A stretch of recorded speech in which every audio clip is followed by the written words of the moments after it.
Bonjour à toutes et à tous, bienvenue dans ce webinaire qui concerne le thème du DPO à l'ère de l'intelligence artificielle. Alors merci de vous être rendu disponible. Je sais qu'il est 11 heures, tout le monde a faim, le ventre qui gargouille et c'est le début de l'année. On a beaucoup, beaucoup de choses. Je ne sais pas chez vous, mais chez nous, ça n'arrête pas. Alors peut-être très rapidement pour nous présenter et me présenter parce que vous allez passer 1 heure avec moi si, vous ne décrochez pas avant. Donc moi, je suis Marine Broglie, je suis la fondatrice et dirigeante du cabinet DPO Consulting, qui est donc un cabinet, spécialisé dans la conformité réglementaire appliquée à la data, historiquement RGPD et puis depuis maintenant, 1 an et demi, 2 ans, sur les sujets cybersécurité et intelligence artificielle et plus généralement innovation dont blockchain. Alors, comme d'habitude, on a la partie commentaires. N'hésitez pas à poser vos questions dans les commentaires. Je tâcherai d'y répondre au tout venant. En tout cas, je vais essayer au maximum. L'idée aujourd'hui, c'était de faire un espèce de bilan, 2025. Alors très rapide parce que bien sûr, on n'aura pas le temps en 1 heure d'évoquer 12 milliards de sujets, mais un bilan 2025 de ce qui est structurant dans l'innovation pour le DPO et puis, c'est quoi ce nouveau rôle de DPO et quels sont, d'une façon globale, les outils? Donc, j'aurai le plaisir je suis Marine Broglie, j'aurai le plaisir vraiment de vous accompagner pendant tout ce temps-là. Je vous propose qu'on rentre tout de suite dans le vif du sujet parce qu'en fait, on a énormément de choses à voir. En tout cas, j'ai peut-être été un peu ambitieuse sur les slides et le contenu de ce webinaire. Hem, Peut-être très rapidement, dans un premier temps, une rapide introduction sur ce qu'est l'année 2025. Alors l'année 2025, pour moi, c'est vraiment un tournant décisif pour la fonction de délégué à la protection des données. En tout cas, c'est comme ça que je l'ai ressenti, principalement sur le second semestre et je sens une accélération sur le dernier trimestre et ce premier trimestre 2026. Je serais ravie d'avoir votre avis, évidemment aussi, en commentaire, de ce webinaire. Concrètement, on n'est plus dans un sujet d'anticipation avec l'intelligence artificielle. C'est intégré dans nos outils. Alors, on faisait des formations encore en début d'année dernière en disant, voilà, vous commencez à avoir de l'intelligence artificielle quand vous regardez votre profil, votre fil LinkedIn, quand vous utilisez votre GPS pour aller au bureau.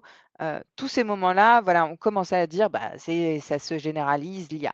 Aujourd'hui, on est plus dans de la vraie, anticipation, y compris dans tous les romans de science-fiction que moi-même j'ai pu lire sur ce qu'on arrive à manipuler, à créer. Alors on nous dit: «On a créé du vivant grâce à de l'intelligence artificielle», c'est pas tout à fait le cas, c'est plus compliqué que ça, mais concrètement, on arrive quand même à des choses qui sont révolutionnaires, des véhicules qui peuvent vraiment rouler et dans certains pays, en France, on le voit moins, mais par exemple en Chine, c'est tout à fait hallucinant. Vous avez déjà des véhicules autonomes qui font des livraisons dans des conditions complètement dramatiques avec beaucoup de casse, hein, mais qui va vite en fait et donc des évolutions qui sont assez dingues. Elle est intégrée dans les outils, dans les process, même dans les processus de décision des organisations, ne serait-ce que le recrutement d'un collaborateur en fait et elle est tellement intégrée avec un engouement, qui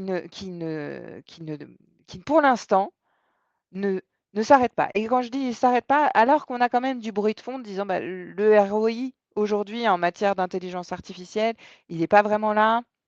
On arrive à gagner en productivité, mais en fait, on n'arrive pas complètement à le mesurer et est-ce que cette productivité, elle est vraiment là? Et est-ce qu'elle n'est pas compensée par les coûts qu'on a investis, dans cette intelligence artificielle?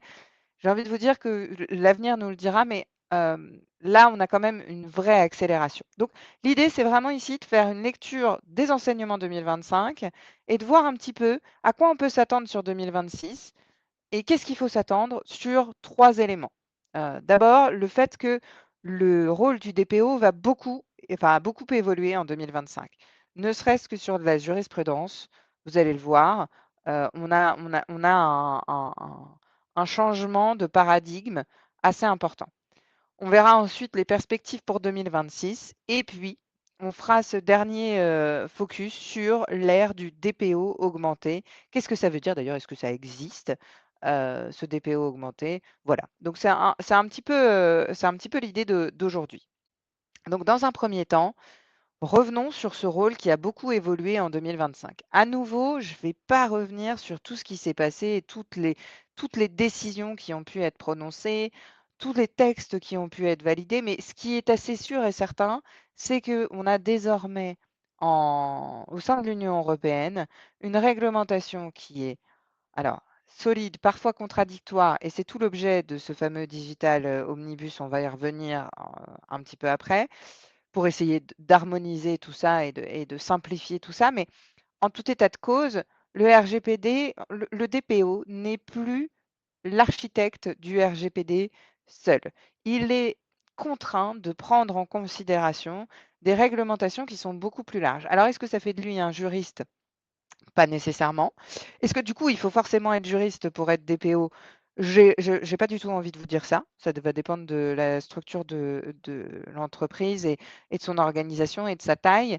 Mais en tout état de cause, il doit être ouvert à d'autres sujets que la protection des données personnelles parce qu'on a une complexité réglementaire qui n'est plus par anticipation, c'est-à-dire qu'on n'est pas à chaque fois à devoir réagir à une réglementation comme le RGPD qu'il fallait mettre en œuvre et ce genre de choses. On est sur quelque chose de beaucoup plus complexe puisqu'on est sur du systémique. C'est-à-dire que le système européen veut qu'on ait des réglementations avec une organisation qui viennent s'ajouter les unes aux autres et finalement qui viennent complètement organiser tous les pans et même, j'ai envie de dire, la structure et la gouvernance d'une entreprise ou d'un service public, hein, concrètement. Donc on n'est plus du tout sur un métier aussi simple que celui qu'on a pu, connaître avant, où on s'était dit: «Bon, bah, voilà, le DPO, c'est l'architecte de la protection des données. Il est lui-même issu du texte du règlement général sur la protection des données et en fait, il doit appliquer le RGPD. Oui, certes, il doit appliquer, enfin, faire appliquer le RGPD, mais en réalité, il doit avoir en tête toutes les autres réglementations qui sont en place ou à venir, notamment pour ce qui est de cette année, NIS 2. Voilà. Donc ça, c'est sur cette, complexité réglementaire systémique qu'il faut vraiment bien avoir en tête parce que c'est plus le sujet de la protection des données personnelles et uniquement de la protection des données personnelles. Venons-en à un autre élément de contexte qui me semble important à noter, c'est la pression accrue sur l'adoption de l'intelligence artificielle. Alors, je vous ai mis ici des grands, plans qui ont été validés et en fait, ça démontre une certaine forme de pression qui est globale. Elle vient de tous les côtés. Elle vient de l'État avec des montants d'investissement pharaoniques, mais vraiment, hein, là, pour le coup, pantagruéliques, on va dire. À plus de 54 milliards d'euros d'investissement, dont 38 milliards qui ont déjà été mobilisés sur les sujets de la souveraineté industrielle, de la souveraineté technologique, de l'IA, du quantique, de la santé et de la mobilité. Donc en fait, il y a une pression de l'État pour faire, et vous l'avez entendu un peu partout, hein, pour faire de la France, plus généralement de l'Union européenne, mais en tout cas de la France en particulier, puisque c'est le sujet qui nous concerne aujourd'hui, un un vecteur et surtout au-delà d'un vecteur, le fer de lance ou la tête de pont, du navire de l'Union européenne en matière d'intelligence artificielle. Le deuxième élément, il vient des entreprises elles-mêmes, mais j'ai envie de dire de toutes les entreprises et donc là, les organisations patronales sont à pousser, des mesures pour encourager l'adoption de l'IA. Alors vous avez dedans évidemment le MEDEF, mais là j'en ai pas parlé, mais vous avez également le SIGREF qui œuvre beaucoup pour ce sujet-là. Vous avez également, la CPME avec des ambitions de simplification et de rendre accessible le sujet, j'ai envie de dire un petit peu financièrement. Ce qui veut dire proposer des comment dirais-je? Des subventions et financer au moins en partie la transition des entreprises vers l'intelligence artificielle ou en tout cas vers des solutions d'intelligence artificielle.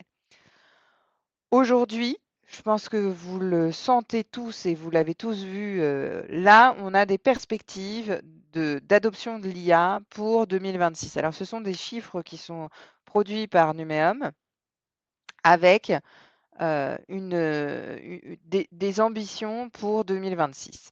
Et là, on est sur Numéum, on est plutôt, sur des entreprises qui sont pas nécessairement des entreprises génériques, mais celles qui sont le plus enclins à bouger puisque c'est des entreprises du service numérique. Donc pour, ces entreprises-là, on a la moitié d'entre elles qui intègrent l'IA. Donc 32 pour l'analyse des données, 25 pour l'automatisation. Et on a à peu près la moitié de ces entreprises-là qui intègrent et explorent l'intelligence artificielle, générative. Alors, dans à peu près toutes les entreprises qu'on accompagne aujourd'hui, on a des propositions de valeur très différentes. On a des abonnements, sur étagère. On a des solutions qui viennent ensuite piocher dans plusieurs LLM. J'allais faire la liaison plusieurs LLM, ça c'est plus très français, mais en tout cas dans plusieurs LLM. Vous avez, des entreprises qui ont finalement choisi un modèle et qui l'ont personnalisé avec leur nom et entraîné et enrichi avec leurs données. Vous avez vraiment différents types d'adoption, mais c'est vrai que ça va assez vite de ce point de vue-là. Parfois avec des résultats et un manque de formation qui font que le résultat est assez limité. C'est-à-dire que, chercher une information, c'est vrai qu'on peut se dire: «Bah, tiens, quand on est une grande entreprise, aller chercher une information dans le fouillis» et j'allais même dire, si j'osais, dans le foutoir que représentent toutes les bases de données qu'on peut avoir, ne serait-ce que l'intranet, bah, en réalité, c'est déjà, un gain de temps énorme. Est-ce qu'aujourd'hui les collaborateurs l'utilisent? Les retours sont assez mitigés. Nous, on a été utilisé par exemple, Copilot. Il y a des choses qu'on trouve géniales et puis il y a des choses sur lesquelles, c'est encore assez limité. Mais c'est le pendant du fait qu'on risque pas d'avoir d'hallucinations, voilà. Donc c'est des choses qui sont assez, qui sont très propres à chaque entreprise. Mais ce qu'on sent, c'est en tout cas qu'on a une politique qui accroît la tension sur cette adoption de l'IA, j'allais dire presque à tout prix, dans les entreprises. Alors, face à ça, on a une petite promesse, celle qu'on a vue, poindre le bout de son nez, en fin d'année dernière, c'est le fameux Digital Omnibus. Si vous l'avez raté, je vous invite vivement à retourner voir notre webinaire sur le Digital Omnibus. Je ne vais pas revenir très longuement sur le sujet, puisqu'il y a tout un webinaire qui dure 1 heure pour rentrer sur tous ces détails-là. Mais juste, on rappelle un petit peu la promesse de simplification. Cette promesse vise vraiment à ajuster le RGPD et à coordonner plusieurs régimes qui sont quand même fondamentalement différents entre RGPD, NIS2, DORA, e-privacy, le tout coordonné par des organes qui ne sont pas les mêmes. Donc, pour alléger la charge des entreprises et en particulier des PME, on crée ce fameux Digital Omnibus. Le message, il est clair, hein, le message politique, c'est de simplifier, harmoniser, soutenir l'innovation, tout en conservant un haut niveau de protection. Donc il y a d'abord, alors dans je vous ai mis quelques éléments, mais vraiment pour le coup, il y a en particulier 3 promesses qui sont, importantes. La première, c'est de basculer la gestion des cookies vers des navigateurs et des paramètres de terminaux, qui est quand même un élément sur lequel on pourrait se dire: «Ah tiens, super». Bon, cela dit, il ne faut pas s'y attendre avant 2027, ça va prendre du temps et donc je vais laisser ça de côté. Le deuxième, c'est d'allonger la durée de notification des violations de données de 72 pardon, à 96 heures. On a bien tous maintenant du recul sur la gestion d'une violation de données. 70 heures, c'est extrêmement court. On n'a pas forcément toutes les informations. Alors oui, ça a beau être à compter de la découverte, ça reste très court et souvent les premières notifications qu'on fait auprès de l'autorité de protection et donc à l'époque de la CNIL, bah là pour le coup, elles sont assez parcellaires. Et surtout, on se retrouve à notifier auprès de l'autorité de protection des données et puis en même temps, il va falloir notifier à d'autres autorités et notamment à l'ANSSI. Donc là, on aurait un rôle qui serait accumulées sur les autorités cyber et notamment sur celle de l'ANSSI. Et l'idée, c'est qu'on ait aussi des dérogations, notamment sur les problématiques, de registres, mais pas que, des dérogations qui sont ciblées pour des petites structures et certains acteurs de l'intelligence artificielle. Le dernier point, sur lequel on a beaucoup écrit, c'est le sujet du calendrier de mise en œuvre de l'AI Act où, pour rappel, on basculerait ce calendrier non plus seulement sur le calendrier tel qu'initialement prévu et on va revenir sur ce calendrier-là, mais on le basculerait sur la mise à disposition par l'AI Office des guidelines qui sont nécessaires. Ce qui me semble quand même, un point assez, important. S'ajoute à tout ça une idée qui change profondément le jeu marketing puisque du coup, en cas de refus, on prévoirait un consentement capping, d'une certaine manière, c'est-à-dire une interdiction de réafficher un bandeau de consentement avant un certain délai. Donc là, les stratégies qui consistaient, pardon, à faire un harcèlement, du refus avec des pop-up répétitifs pour que finalement la personne finisse par dire: «Bon OK, c'est bon, je valide». Bah, ça pour le coup, on serait pas mal. Donc sur le papier, pour le DPO, j'ai envie de dire que c'est une angoisse absolue. Pour le directeur, c'est moins de friction, peu de problématiques, enfin en tout cas une simplification et le DPO se dit: «Oh là là, mon Dieu, si ça passe, ça va être, la catastrophe». En réalité, pas du tout. On a quand même toutes les obligations qui demeurent présentes et puis surtout, finalement, le terrain aujourd'hui, peu importe ce que dit la réglementation, mais j'ai envie de vous dire qu'à un moment, ceux qui la pratiquent au quotidien, ce sont les juges et à un moment, ce qu'on a face à nous, c'est une autre histoire complètement, qui est celle des sanctions qui ont été prononcées et des sanctions qui sont, mirobolantes. Alors, on va revenir sur 3 d'entre elles et puis après, on reviendra sur des arrêts de la CJUE qui viennent briser complètement nos certitudes. Mais l'idée de 2025, c'est la fin du RGPD dit, j'ai envie de dire un peu optionnel, avec 3 décisions qui ont été, heu, fondamentalement, incroyables, hein, puisque là, on va dépasser en 9 mois le milliard d'euros d'amende. C'est-à-dire que si l'État a cherché des sous, eh ben, il a peut-être trouvé un moyen d'en trouver, principalement avec des entreprises étrangères. Donc on va moins taper sur les entreprises françaises. Par contre, sur les entreprises étrangères, on va y aller assez fort. Donc l'idée, c'est qu'ici, bon, cela dit, c'est vraiment, toutes les autorités, aussi, européennes, hein, c'est pas que la CNIL sur ces sanctions-là. Hem en tout cas, elles deviennent des cas d'école et elles font changer notre vision des choses. La première d'entre elles, c'est Google. Alors on est, sur le 1er septembre 2025, 325 millions d'euros. Il y a eu Amazon aussi, enfin vraiment on en a eu un paquet, hein, mais j'en ai choisi 3 vraiment, on ne peut pas tous les citer. Les dans cette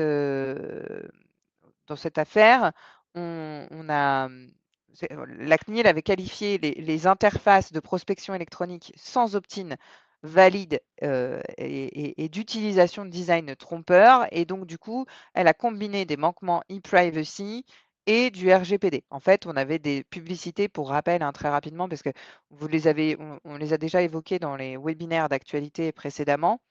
On avait des publicités qui étaient insérées dans, les emails sans consentement préalable. C'est-à-dire que dans les emails, vous aviez toutes vos emails et puis il y avait un mail qui en fait n'était pas un email, qui était une publicité, Google. Donc ça, c'était quelque chose qui a nécessité enfin, en tout cas, qui a permis une sanction assez élevée. Ensuite, on a Shein, avec, 150 millions d'euros. Là, on est sur du dépôt de cookies publicitaires dès l'arrivée sur le site, poursuite de tracking malgré, l'apparence d'un choix dans la bannière. Donc là, en l'occurrence, on a considéré que c'était vraiment un manquement purement, enfin manifeste avec, vraiment des mécanismes de refus qui sont complètement factices, purement cosmétiques et donc la sanction est tombée. Alors, j'ai envie de vous dire que là, on est vraiment sur des entreprises qui n'ont pas du tout pris au sérieux le RGPD, qui ne prennent pas d'ailleurs au sérieux d'une façon globale donc la sanction est à la hauteur de l'ambition des autorités, c'est-à-dire de marquer vraiment le fait qu'en fait, le RGPD, c'est pas une option. On a la dernière, c'est TikTok, 530 millions. Là, on est sur des problématiques de transfert de données vers la Chine sans niveau de protection essentiellement adéquat, donc avec même des clauses contractuelles type, mais des mesures techniques qui sont absolument pas justifiées, en tout cas qui ne sont pas justifiées, qui ne sont pas démontrées. Et là, pour le coup, l'autorité insiste même dans ses considérants sur l'obligation de vérifier vraiment les effets du droit local. Donc, à nouveau, on a des sanctions qui sont assez monstrueuses. Ensuite, on simplifie, donc on attend, le sujet du digital omnibus qui dit on simplifie, on attend. Bah, en réalité, c'est une illusion qui est un petit peu dangereuse. Là, les autorités, ce qu'elles font, c'est qu'elles utilisent justement cette période pour muscler la JP, sortir des sanctions qui sont assez exemplaires, en se disant, bon, bah, de toute façon, peu importe comment on va simplifier les choses, il n'en reste pas moins que sur les principes clés et sur les fondements de cette réglementation, on continue, nous, à taper. Et c'est vraiment l'idée. Alors, il y a un utilisateur anonyme qui nous rajoute des sanctions françaises. Je suis tout à fait d'accord. Il y a pas eu que celle-ci. Je vous disais, il y a aussi eu Amazon. Il y en a vraiment énormément, mais on ne pourra pas toutes les passer en revue en 2025, d'autant plus que ça n'est pas le seul sujet de notre intervention aujourd'hui. Mais justement, vraiment pour le coup, j'en ai pris quelques-unes qui sont assez symptomatiques. Vous avez en parallèle des arrêts de la CJUE qui donc là sont au niveau européen, qui viennent briser des certitudes. Et quand je dis des certitudes, c'est des éléments sur lesquels bah, on a eu des guidelines de la CNIL, on a eu des guidelines de l'EDPB, et sur lesquels on s'était plutôt basé pendant des années, et où finalement, ce n'est pas des revirements de jurisprudence, on s'est basé sur une interprétation, et la CJUE en a une un petit peu différente. Donc la première, c'est la minimisation des données. Donc, pour rappel, là, on est sur SNCF Connect. Donc, qui impose la civilité madame, monsieur pour acheter un billet de train, avec une ambition, c'est bah, je personnalise l'expérience et donc je vous appelle madame ou monsieur. Là, en l'occurrence, la CJUE a jugé que cette donnée n'était pas indispensable à l'exécution du contrat. Le train part à la même heure, quel que soit le genre qui est indiqué. Et donc, en fait, la personnalisation marketing ne suffit pas à la rendre obligatoire. Ce qui veut dire que on n'a pas là, enfin dans cette décision, hein, il faut avoir en tête parce que c'était intéressant, la base légale, exécution du contrat pour justifier de cette donnée-là, elle est écartée. Et c'est l'intérêt légitime qui aurait dû être pris, sauf que bah, là, j'ai pas de justification précise et mesurable. Donc concrètement, on va avoir une décision qui, pour nous, bah, en tout cas pour professionnels, là, nous a fait beaucoup nous interroger. Cela étant, on a ensuite une validation même de cette lecture par le Conseil d'État et donc la position en France, elle est clairement verrouillée. Sur ce qui est de la pseudonymisation, on a un arrêt qui est l'arrêt Breyer, qui lui aussi avait été saisi d'une question simple en apparence, est-ce qu'une donnée pseudonymisée reste toujours une donnée personnelle? À l'époque, on avait dit ça dépend de qui regarde. Ce qui est intéressant dans cette décision-là, qui date pas d'hier, c'est que finalement, bah, ce qu'on a dans le digital omnibus, Heu, c'est une traduction de cet élément-là, puisque sur le terrain, et cette simplification, hein, pour rappel, c'est la définition même de la donnée personnelle et de du coup, la possibilité de réidentifier cette donnée-là, ce qui voudrait dire qu'elle est pseudonymisée, hein, c'est ce qu'on a dans le digital omnibus. Bah, en fait, ça va impliquer de cartographier avec précision qui détient quelles clés, comment elles sont stockées, qui y accède et quelles sont les récupérations qui sont possibles. Donc du coup, il va falloir avoir en tête une vision beaucoup plus technique et finalement cette JP-là, elle vient en support de ce fameux digital omnibus.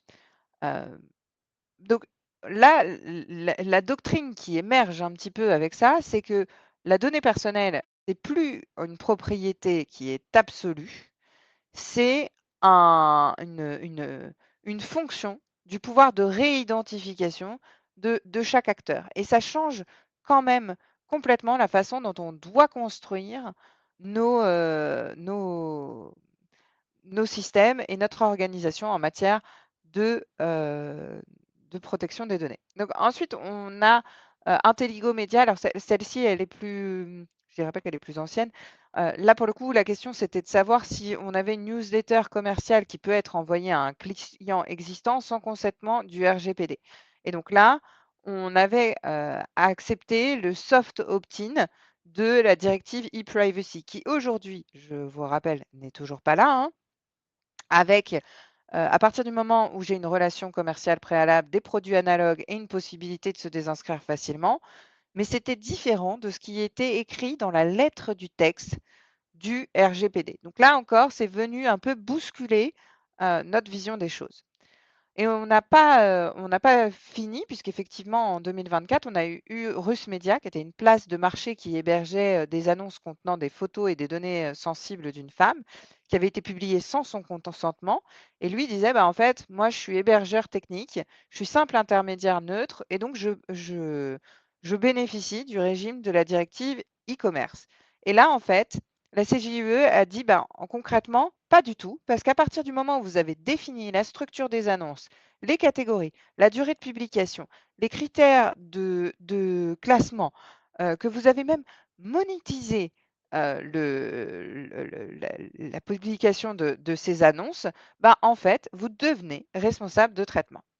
Donc, dès la conception, vous auriez dû anticiper les risques, notamment en mettant en place des vérifications d'identité, tatati. Ce qu'on démontre avec ces, ces- ces 4 arrêts, c'est que le RGPD, c'est plus vraiment un texte qu'on va tordre dans un sens ou dans un autre pour qu'il puisse y avoir des échanges. En fait, ça devient un cadre un peu plus serré, avec des exceptions qui peuvent exister, mais qui sont plus étroites, sur des problématiques très variées, les formulaires, les transferts, la prospection. Et donc, en gros, bah, en fait, si vous traitez de la donnée personnelle, il va falloir l'assumer et on va plus pouvoir se cacher ni derrière la neutralité, ou la technique ou même le confort marketing ou l'ultra personnalisation. Ça ne va plus suffire. Et ça, c'est des aspects qui sont un peu plus, j'ai envie de dire, à la limite de l'éthique et de la philosophie et moins du pur juridique ou du pur droit. À nouveau, quand je vous disais, la réalité est un petit peu différente entre le digital omnibus avec sa promesse de simplification et la réalité du terrain. Euh, Là, on est quand même avec une industrialisation de la conformité qui est assez importante, puisque on est passé entre 2024 et 2025 de 42 à 87 sanctions. Donc là, on est sur une augmentation de 107%, hein, c'est pas neutre comme augmentation, mais ce qui est très intéressant, c'est que sur les 87, il y en a 69 qui sont prononcées via la procédure simplifiée. Et ça, c'est assez inédit. Cette procédure simplifiée, pour rappel, on est vraiment sur de la procédure dont l'objectif c'est de mettre des sanctions qui ne dépassent pas 20 000 euros avec des astreintes de 100 euros. Ce qui veut dire que concrètement, bah, OK, je simplifie pour les TPE-PME. Pas tout à fait, en fait. Les TPE-PME passent à la caisse et doivent payer, alors des petites sommes, mais elles doivent quand même en payer. Les motifs récurrents, on les a classés non pas par, importance, mais par nombre. Il y a beaucoup là sur l'AIPD avec les traitements à risque. C'était un petit peu le dada sur l'année 2025. Des problématiques en matière de défaut d'information, des consentements qui sont invalides. On a quelques décisions qui sont liées à des registres qui sont complètement obsolètes et pas mis à jour. Et puis, on a beaucoup de sujets sur la sécurité, bien évidemment, et les cookies. Alors ça, c'est des JP qui ont été très liés au RGPD pur et dur. On a la chance d'avoir quelques petites JP. Alors, en l'occurrence, on n'en a que 2, donc on va en profiter, allègrement, sur les sujets d'intelligence artificielle. Le premier, c'est alors quand on dit la fin des boîtes noires, mon titre se veut volontairement provocateur, mais en fait, c'est pas tout à fait vrai. C'est qu'en réalité, on est dans une affaire où aujourd'hui, un opérateur de téléphonie mobile en Autriche a refusé à une cliente la conclusion d'un contrat au motif, qu'elle n'était pas suffisamment solvable et donc pour ça, il avait fait une évaluation du crédit de la cliente et il l'avait fait de façon évidemment automatisée via un moteur d'intelligence artificielle. Et le tout, il s'est basé sur un fournisseur tiers qui est spécialisé dans les évaluations de ce type. Alors, le contrat, c'était une somme de 10 euros. Et évidemment, dans le litige qui s'en est suivi, la décision, a fait valoir que cette entreprise, donc Dun& Bradstreet, pardon, avait violé le règlement général sur la protection des données. D'abord, parce qu'ils n'auraient pas fourni à la cliente des informations utiles sur la logique sous-jacente à la prise de décision automatisée en question. Donc typiquement, on n'aurait pas suffisamment motivé pourquoi elle n'aurait pas pu fournir ces informations, c'est-à-dire que là, la Dun& Bradstreet a été contraint par décision de justice de fournir des informations à la cliente sur la façon dont elle avait, été exclue de ce bien ou de ce enfin de ce en l'occurrence, de ce service. Concrètement, ce que dit la cour, c'est que le responsable de traitement, lui, il doit décrire toute la procédure et les principes qui sont concrètement appliqués de telle manière à ce que la personne concernée, elle puisse comprendre quelles sont les données à caractère personnel qui ont été utilisées dans la prise de décision, automatisée et quels sont les critères qui ont fait qu'elle en a été sortie ou non. Donc on n'est plus seulement sur ce que vous aviez eu à l'époque avec, les crédits, enfin ce qu'on avait sur l'évaluation des crédits en France, qui nous avait bien embêtés, hein, puisqu'on était censé avoir quand même une réévaluation par un humain, en tout cas la possibilité d'une réévaluation par un humain. Là, Bradstreet s'était défendu en disant: «Non mais attendez, moi je vais pas filer à cette dame tous mes secrets de fabrication à nouveau pour le fournisseur qu'ils ont utilisé, dont c'est le métier. Je ne vais pas vous fournir tous les critères d'évaluation. Ce serait vraiment, heu, ce sont des secrets quoi en réalité et ce que dit, là la cour, c'est que, bah, concrètement, la communication de l'algorithme, bah, en fait, on s'en moque, on n'en veut pas parce que ça constituerait pas une explication qui serait suffisamment concise et compréhensible par un humain. En fait, on doit communiquer vraiment les éléments qui ont permis de faire le calcul. Alors du coup, ça veut dire que quand on utilise une boîte noire, quelle que soit la manière dont elle a été entraînée, ça va commencer à devenir très, très compliqué d'entrer sur ce sujet. Donc là, évidemment, ça veut dire qu'il va falloir documenter, quand je suis DPO, la logique décisionnelle et savoir quelles sont exactement les données personnelles qui sont utilisées dans cette évaluation et dans la logique en question. Donc c'est forcément, assez impactant. Donc forcément, dans votre DPIA, ça veut dire qu'on doit avoir donc dans votre, analyse d'impact sur la protection des données pour ceux qui suivent, on doit avoir inclus les éléments d'explicabilité et puis forcément, ça veut dire que le DPO doit parler systématiquement aux équipes data et produits et doit comprendre le produit. On n'est plus sur un DPO qui devait comprendre l'entreprise, il doit comprendre le produit et la technique. Il y a un dernier élément qui est quand même hyper important parce que c'est la CJUE et là, elle précise sa décision que le RGPD s'oppose à l'application d'une disposition nationale qui exclurait en principe le droit d'accès en question lorsqu'il compromettrait un secret d'affaires du responsable du traitement ou d'un tiers.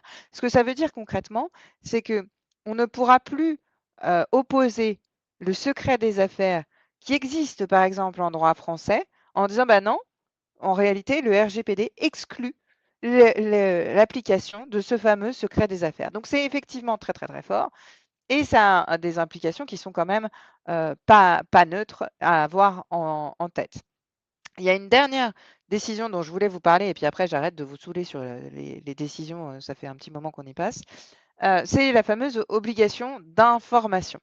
Donc là, on est sur une entreprise de transport public qui est basée à Stockholm et qui équipe ses contrôleurs de caméras piétons pour filmer les usagers lors des contrôles des billets. L'objectif, c'est de protéger à la fois les usagers et les passagers, mais aussi de protéger les équipes de contrôleurs. Et là, l'autorité suédoise va sanctionner l'entreprise pour un manquement aux obligations d'information qui sont prévues par le RGPD. Et elle, ce qu'elle fait, évidemment, l'entreprise, elle va contester la sanction en soutenant notamment que les données n'étaient pas collectées directement auprès des personnes filmées, puisque du coup, on pourrait avoir le bénéfice de l'article 14 et non plus de l'article 13. Donc la distinction, elle est essentielle, hein, parce que dans l'article 13, j'ai une information immédiate au moment de la collecte. Dans l'article 14, je dois juste fournir l'information ultérieurement et dans certaines conditions. Donc là, ce qu'elle dit, c'est, bah, en fait, moi, une caméra piéton, c'est de la collecte directe. On ne peut pas dire que c'est de la collecte indirecte, parce qu'en réalité, je considère que je peux identifier de façon certaine cet individu. Donc, en fait, la qualification du fait qu'elle soit directe ou indirecte ne va pas dépendre du fait que la personne sache si elle est filmée ou non. En fait, elle vient de l'observation elle-même nécessaire. Et donc là, en fait, dès lors que les données sont collectées directement, bah, le responsable doit fournir immédiatement l'information au moment de la collecte. Alors du coup, ça veut dire que je dois avoir un panneau clair et visible euh, qui dit qu'on doit avoir cet élément-là, donc une signalétique hein, qui soit assez explicite, et la documentation d'une façon générale. Alors ça peut être du QR code, du panneau explicatif, de la brochure. Concrètement, on a plein de moyens, mais ce qui est intéressant ici, c'est que pour eux, reporter l'information, ça revient à créer un risque de surveillance dit caché qui serait contraire à l'esprit du RGPD. Et ce qui est intéressant dans cette décision, c'est que finalement, ce n'est pas totalement la lettre du texte entre en ligne de compte, c'est plutôt un argument politique ou en tout cas quelque chose de sous-jacent qui est même interdit dans le cadre de l'AI Act, hein, une volonté globale de ne pas rentrer dans un système comme on peut les connaître par exemple en Chine, de surveillance massive constante des individus et qu'on est contraire à la lettre, finalement presque un peu philosophique, de la liberté et des grands droits qu'on a pu prononcer, promulguer, enfin pas promulguer, c'est pas le mot que je cherche, mais en 1789. Enfin voilà. Donc, j'ai trouvé ces décisions assez intéressantes de ce point de vue-là et je me suis dit que vraiment, ça valait le coup d'en faire un petit récap parce que ça veut dire, à nouveau, que pour 2026, ce sont des choses sur lesquelles le DPO va devoir être vraiment en veille constante et avec un œil plus large, peut-être plus éthique, peut-être plus politique et plus technique que celui qu'il a actuellement. En tout cas, moi, c'est comme ça que je le perçois et je trouvais intéressant de s'arrêter 2 minutes sur ces quelques JP. Alors, dans les perspectives pour 2026, le premier qui sort et évidemment que vous avez en tête, c'est évidemment l'AI Act, avec 2 entrées en application, hein, qui sont, pour le coup assez importantes, le mois d'août 2025 et le mois de février, pardon, le mois d'août 2026, et le mois également de février. Alors là, sur le mois d'août, on a quand même un gros morceau de l'AI Act qui est censé entrer en application. Alors, une fois qu'on a dit ça, on n'a pas dit grand-chose parce que pour rappel, dans le cadre du Digital Omnibus, on risque d'avoir un changement un peu différent de ce qu'on avait jusqu'à maintenant. Donc, en gros, comme si en 2020, j'allais dire en 2020, pas du tout. En 2018, 2016, 2018, le RGPD, ça avait été un petit peu vécu comme du principe, interprétation. Là, l'AI Act, c'est pas du tout le même sujet. On a une approche par les risques, mais on a surtout une approche qui est très organisationnelle, qui est très technologique et qui est complètement différente de ces grands droits et libertés fondamentales qu'on a pu promulguer dans le cadre du RGPD. L'AI Act, lui, il est sur un volet avec un calendrier avec des dates rouges successives entre 2025 et 2027. On n'a pas vraiment le luxe d'attendre que ça se précise, hein. 2025, pour rappel, 2 février, on a eu les interdits qui tombent. Août 2025, tout ce qui était GPAI devient interdit. Et puis, c'est là où on a aussi toutes les autres obligations en termes de documentation technique, de transparence, de gestion des risques systémiques, même si on sait qu'aujourd'hui, concrètement, personne n'est prêt. Il suffit de s'amuser à demander à un fournisseur auquel vous faites un appel d'offres et qui est censé vous donner un système d'intelligence artificielle révolutionnaire pour se rendre compte qu'on en est très, très, très loin. Le gros des règles s'applique le 2 août 2026. Donc là, toutes les dispositions de fond de l'AI Act entrent en application, y compris pour une grande partie de tous les SIA à haut risque, donc tout ce qui est santé, RH, système critique système des infrastructures critiques, tout ce qui est justice, maintien de l'ordre, tout ça, ça démarre réellement le 2 août 2026. Alors, on peut toujours espérer un contre-ordre, mais j'y crois pas trop. Heu, on a ensuite le 2 août 2027 où là, on arrive à la fin de la transition et toutes les règles pour les systèmes à haut risque qui sont intégrés dans des produits réglementés, donc là, c'est l'autre annexe, l'annexe 4 de mémoire, on va se retrouver, avec ces obligations.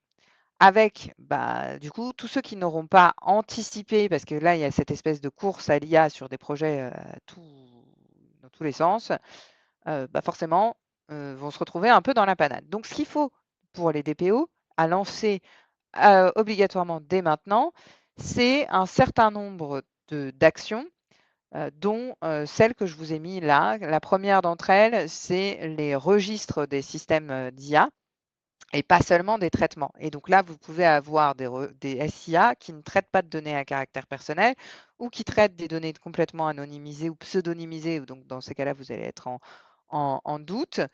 Et donc là, je dois avoir cartographié mes SIA, donc avec pour rappel, hein, le type de modèle, les fournisseurs, les cas d'usage, les jeux d'entraînement. Enfin voilà, on va avoir un certain nombre d'éléments à construire dans ces registres de SIA et ça devient une pièce qui est de plus en plus demandée. Alors nous, on commence à travailler sur des sujets de due deal. C'est une pièce qui va être de plus en plus demandée comme le registre RGPD. Ensuite, on a les sujets des FRIA. Alors là, les FRIA, c'est pour rappel, hein, ce sont les analyses d'impact sur les droits fondamentaux. Donc d'autres les appellent en France les AIDF. Donc on aurait des AIPD et des AIDF. Bon, concrètement, il va falloir fusionner les deux, sinon on ne va absolument pas s'en sortir. Et quand je dis fusionner les deux, soit vous arrivez à vous trouver un outil qui fait les deux, soit en fait, il va falloir évidemment faire une première analyse de risque initiale. Et derrière, après cette analyse de risque initiale, si vous avez un FRIA à construire, c'est quand même un énorme chantier à lui tout seul, puisque vous allez devoir évidemment montrer les problématiques d'explicabilité minimale, de traçabilité des ensembles d'erreurs, des ensembles de données, pardon, tout ce qui va être lié au scénario d'erreur. Donc, il faudrait évidemment l'intégrer parce que plus elle va être intégrée, plus elle va éviter les silos et le côté, le DPO est tout seul devant son AIPD et c'est quand même un petit sujet. Donc pour moi, c'est un élément qui peut aujourd'hui faire sortir le DPO de son isolement d'une façon, plus globale.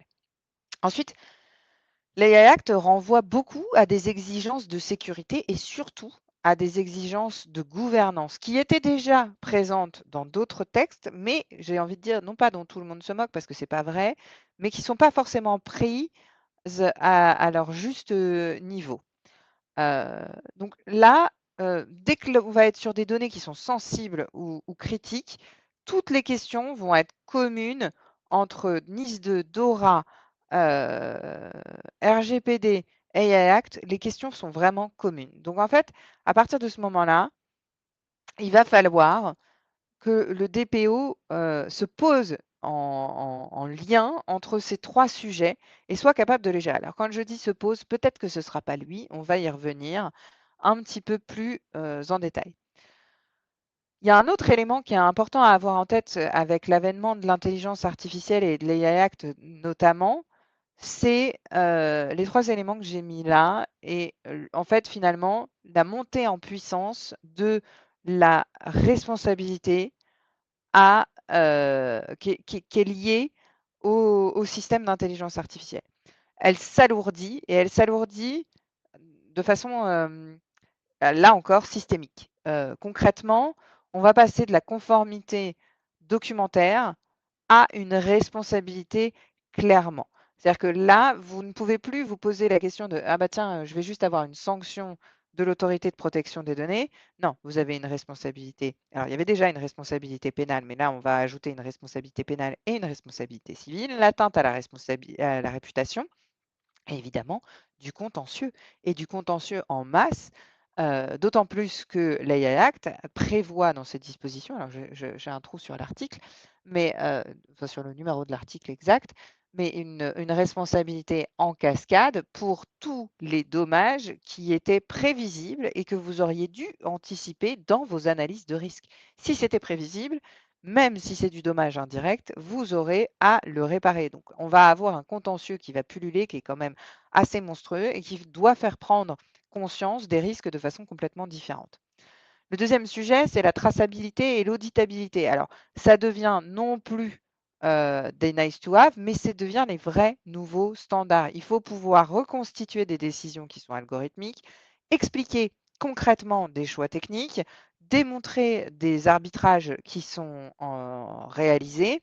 Et donc, du coup, le DPO devient plus le garant de cette preuve, de cette traçabilité, que celui qui était un petit peu mais je vais y revenir parce que c'est un peu mes 2 slides d'après sur lesquels ça m'intéresse le plus sur, ce rôle du DPO qui évolue.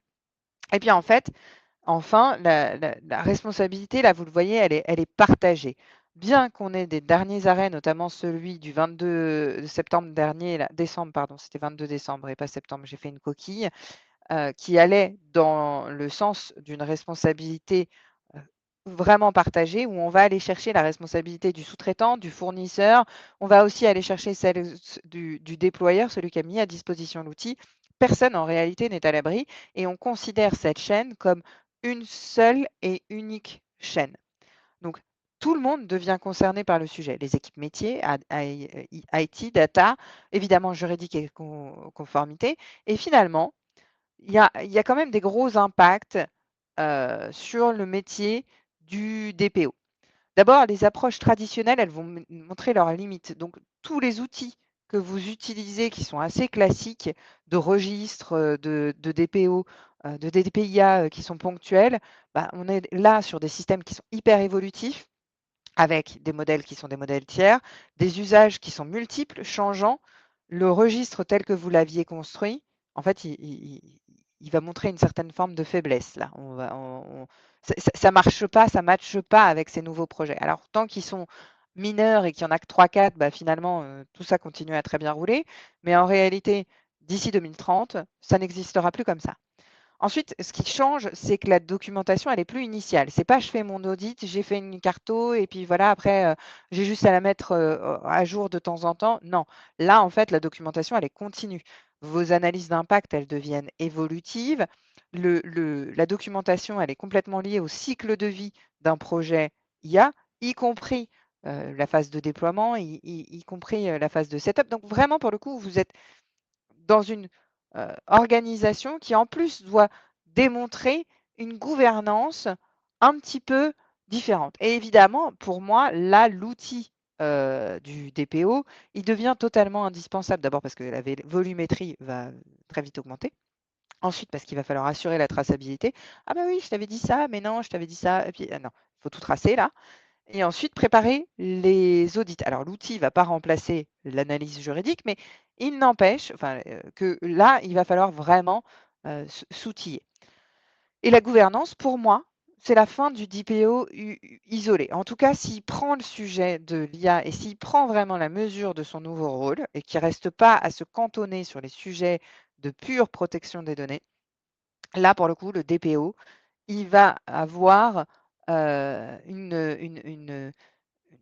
aura complètement différente parce que la gouvernance IA elle-même, elle repose sur des rôles qui doivent être clairement définis, des processus de validation qui sont stricts, clairs, dans lesquels le DPO doit être intégré, et une comitologie qui est transverse, et qui dit transverse dit intégrant, évidemment, le délégué à la protection des données.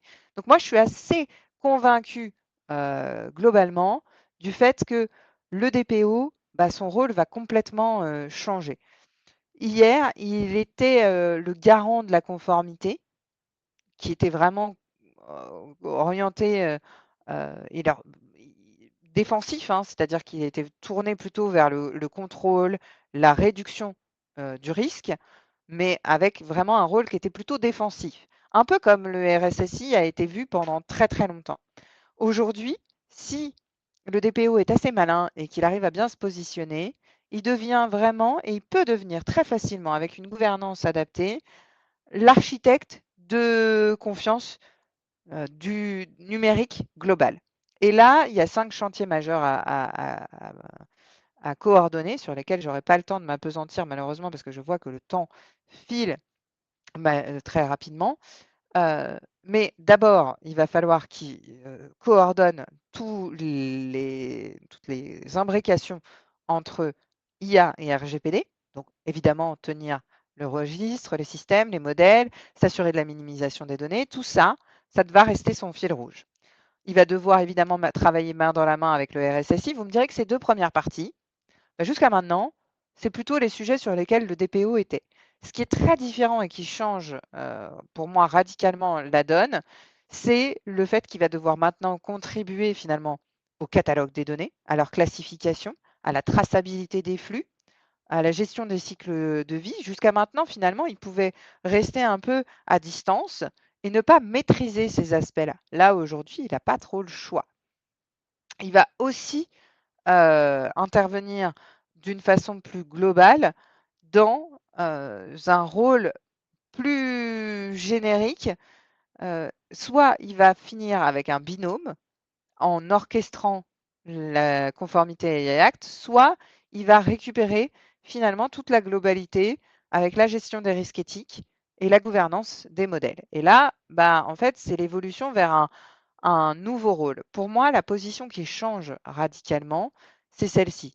C'est-à-dire que la position, c'est plus celui qui dit non, c'est celui qui va aider à arbitrer, mais c'est quand je dis à arbitrer, qui va arbitrer des comitologies complètes. Et donc là, la question qu'on peut se poser, c'est finalement, est-ce que ce DPO, alors en fonction de la taille des organisations, il y a des DPO qui vont rester des purs experts, mais alors là, qui vont arriver à un niveau technique d'expertise assez importante sur la pure protection des données. Et quand je dis pure protection des données personnelles, c'est vraiment les sujets technologiques sur l'enrichissement des bases de données, sur l'entraînement des modèles. Ils vont vraiment se cantonner à des sujets purs RGPD, mais avec des problématiques techniques qui vont devenir de plus en plus complexes, et il gardera ce petit rôle-là.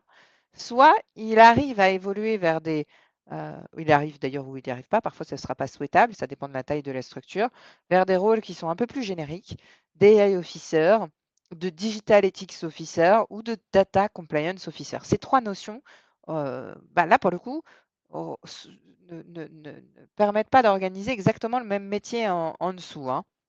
Le Digital Ethics Officer va plutôt se poser des questions de prospective, des questions de philosophie. Quand je dis philosophique, il ne faut pas imaginer quelqu'un qui est derrière son bureau en se posant la question de ah mon Dieu, est-ce que ça a un impact ou pas, mais qui va participer vraiment à la définition des cas d'usage et finalement à l'orientation de la société. Est-ce que en termes de valeur, il vaudra mieux aller vers ce système ou pas? L'AI officer qui lui, pour le coup, va coordonner toutes les problématiques en matière d'intelligence artificielle, mais qui aura donc probablement une obédience plus technologique. Ça ne veut pas dire que c'est forcément un data scientist. En tout cas, c'est quelqu'un qui a plutôt une vision 360 et qui est peut-être plus technologique que juridique. Et puis, vous avez le Data Compliance Officer, où là, on va être sur un métier qui est capable d'exploiter purement la data en même temps que les enjeux juridiques liés à ça. Et donc ça, je voulais vous en parler rapidement parce que c'est des métiers qu'on commence à voir poindre par des annonces par-ci, par-là, qui sont très, très embryonnaires, mais qui, à mon sens, vont vraiment se généraliser cette année à tout point de vue. Alors, très rapidement, sur l'ère du DPO augmenté, je vous ai mis ici un rappel de toutes les guidelines qui ont été produites, notamment liées à l'intelligence artificielle. Alors, vous avez des recommandations IA et RGPD en février 2025 qui sont très opérationnels, qui sont centrés d'abord sur comment informer les personnes dont on utilise les données pour développer des SIA et comment rendre effectifs les droits dans des contextes où parfois c'est difficile parce que en fait, si vous avez un dataset qui est hyper massif, ben, en réalité, c'est quasiment impossible sans réentraîner le modèle ou sans désentraîner le modèle, donc avec des problématiques qui sont intéressantes. On a en juin, parce qu'on n'aura pas le temps, là, je vois qu'il est déjà 57. En juin 2025, on a un point qui est hyper intéressant, c'est sur le web scrapping. Donc là, la CNIL, elle a clarifié tout, enfin pas tout, mais en tout cas, on peut saluer l'objectif de clarification. Si ça vous intéresse, on pourra faire un point précisément sur ces sujets-là, parce que je pense que ça vaut le coup. En tout cas, de quand est-ce qu'on peut utiliser l'intérêt légitime pour l'entraînement des systèmes d'intelligence artificielle, donc sans consentement, sous condition et avec des garanties très fortes. Et elle a fait un zoom spécifique sur ce sujet du web scrapping. Donc là, pour le coup, c'est des recommandations qui sont très intéressantes. Et si ce n'est pas le cas, je vous invite vraiment à les lire. Ensuite, il y a des sujets qui étaient davantage liés au RGPD, à l'exception de juillet 2025, où là, elle nous a sorti une petite boîte à outils qui est très bien d'ailleurs pour des entreprises de taille moyenne. Elle a consolidé tout ce qu'elle avait pu trouver sur un ensemble de fiches pratiques qui couvrent le régime juridique, la qualification des acteurs, les DPIA, comment on les adapte aux risques qu'il y a, le privacy by design, la partie sécurité du développement. Enfin, voilà. Donc, il y a quelques guides qui peuvent être des outils très intéressants. Je vais passer très rapidement, je vous ai dit, du DPIA. Pour moi, dans la logique de l'AI Act, il va falloir être dans un système d'analyse continue, donc d'analyse de risque continue, de réévaluation obligatoire, et puis avec une vision multirisque beaucoup plus générique et beaucoup plus large que la partie protection des données personnelles. Donc pour moi, le DPIA, il va falloir l'intégrer dans une analyse de risque plus globale qui doit être construite. Aujourd'hui, on n'a pas ces outils-là en place. Alors, on n'a pas ces outils-là. Ce n'est pas tout à fait vrai parce que chez MyDPO, on les a, mais vous n'avez pas que nous. Vous avez un certain nombre d'outils qui sont plus ou moins révolutionnaires. Alors, je vous en ai mis 2 dont j'entends beaucoup parler et que moi j'ai pu tester, Doctrine et Lexis 360. Alors moi j'ai ma petite préférence, mais je la garderai pour moi. Sur ces 2 outils, vous avez la possibilité de vérifier quand même des JP, de poser des questions, assez intéressantes, le tout sans risque d'hallucination. Donc pas que j'ai des actions chez eux, mais aujourd'hui, je pense que ce sont des outils qui peuvent améliorer des réponses. Alors, ce qu'on voit de plus en plus dans des entreprises, c'est des volontés de faire des réponses automatisées à des collaborateurs sur des sujets qui sont toujours les mêmes. Aujourd'hui, le seul outil que je connaisse qui fasse ça, c'est MyDPO, où vous avez donc la possibilité de mettre à disposition de vos collaborateurs un chat qui répond à des questions standards en matière de protection des données personnelles. Alors, on ne sera pas sur des questions ultra complexes, mais sur, tiens, une durée de conservation, est-ce que ça j'ai le droit comme base légale, enfin des choses qui sont plutôt sympas. Donc, je vous invite vraiment à le tester.